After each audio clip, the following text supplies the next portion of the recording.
excited to have Byron Ford Jr. He is a realtor with Berkshire Hathaway Home Services out of that Fall River, Bristol County area.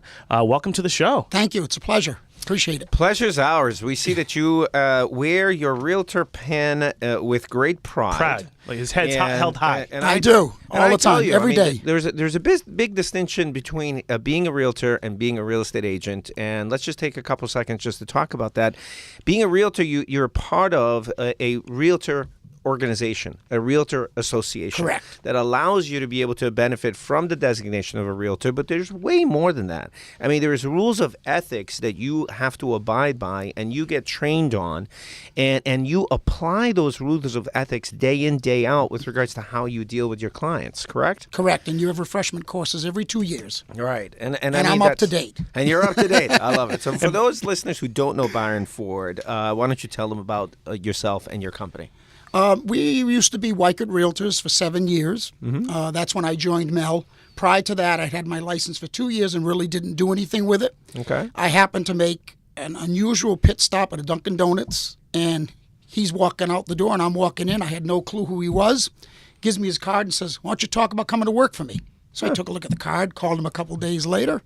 I joined him, and from that first year, I was the top listing agent ever since I've been there. And the last 4 years, I was the top sales agent there. And then as of October 1, we became Berkshire Hathaway. We felt that was, for us, the next step up in the process of growing our company to a new level. That's a great story. That really is a cool story. So I'm going to go hang out at Dunkin' Donuts and start passing on my card. It was like a meant-to-be thing.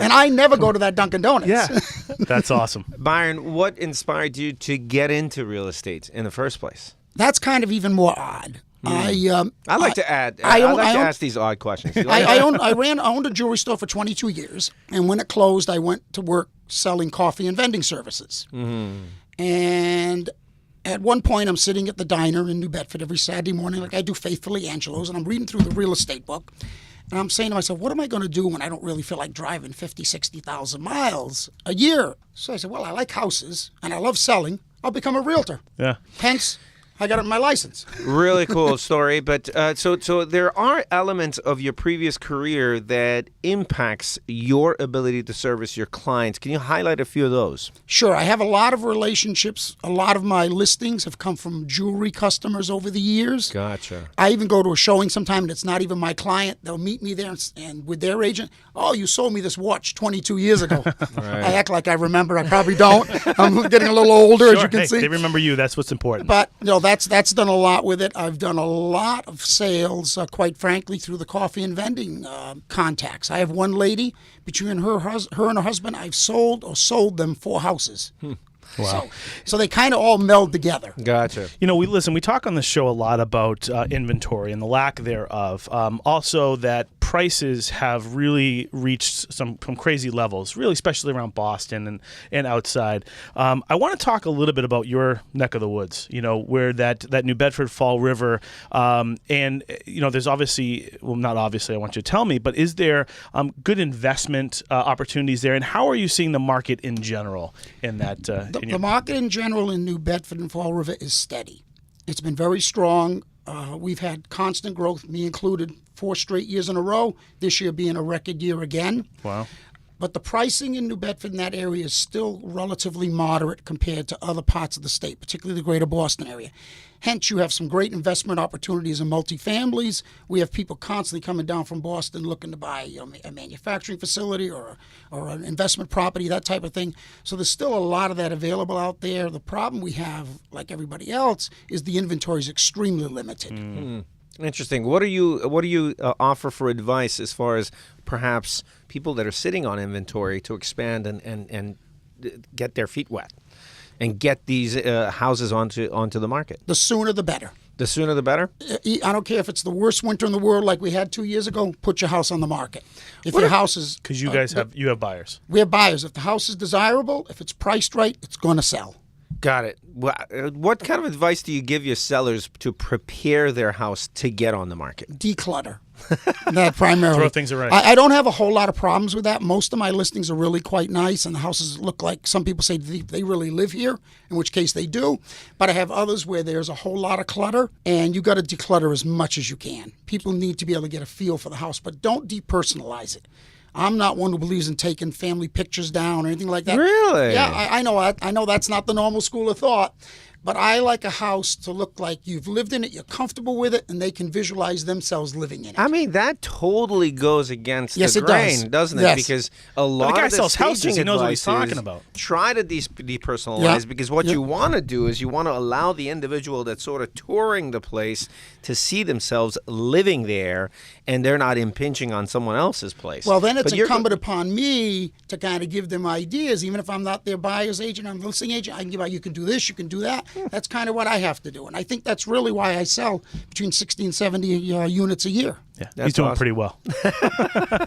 Well, I love it. That's the big part of it. One of the other towns, sort of in your neck of the woods, that I call a hidden gem because it's right on the water, is Westport. Gorgeous. Right, and, Gorgeous. And I think that again, people that are up in this, they think about Cape Cod. I'm going to go. I got the bridge. I got the all this other stuff. But at the end of the day, it's the same sand, right? It is. So Westport, Dartmouth, Marion, Mattapoisett, Fairhaven, phenomenal waterfront communities. and can people get deals down there? You can get deals. Certain towns more so than others.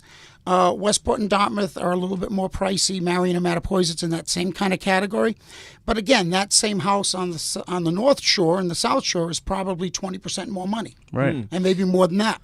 Are these mostly vacation homes? Are they still subject to that sort of fluctuation that you see the more vacation year market? more year round. It is more year year round. Yeah. Got it. Yeah.